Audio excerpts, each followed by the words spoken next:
Hey folks, it's me again. Your friendly neighborhood pain in the, you know what?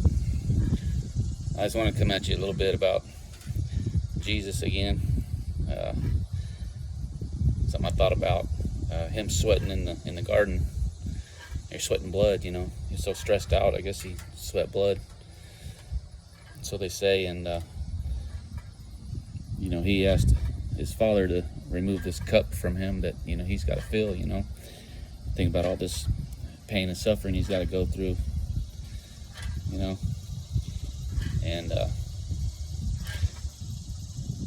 I realized that might not be all he was thinking about, because he knew what was going to happen to him. He realized that he was going to be separated from his father, probably for the 3 hours, that he was on the cross, that he became sin. Think about that. Being Jesus, the Son of God, since he was, 5, he probably knew who he was, and who his father was. And he was always with him. He could always feel him, always. He'd always know he'd be safe. Well then, 30 years later, he's realizing it's getting closer to that date that he's going to be separated from his father, from his safety. How terrifying that would be for,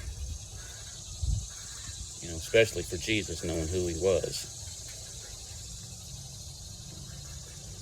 So that could be another thing why he sweat blood that a lot of people don't think about.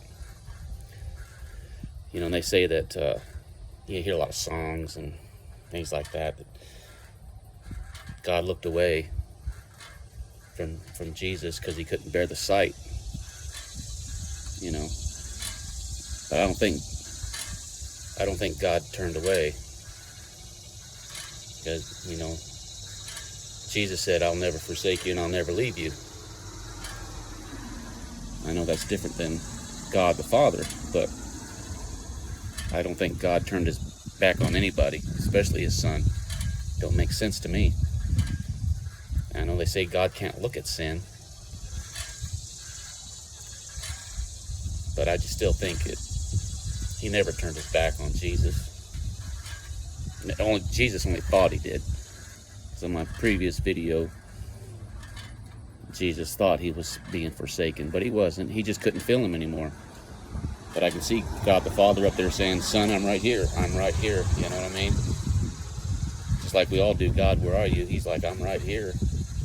You just don't see me."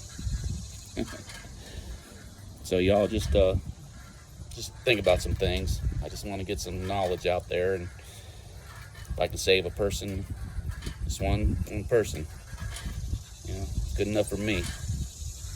So y'all be blessed, and God bless America. Have a good one.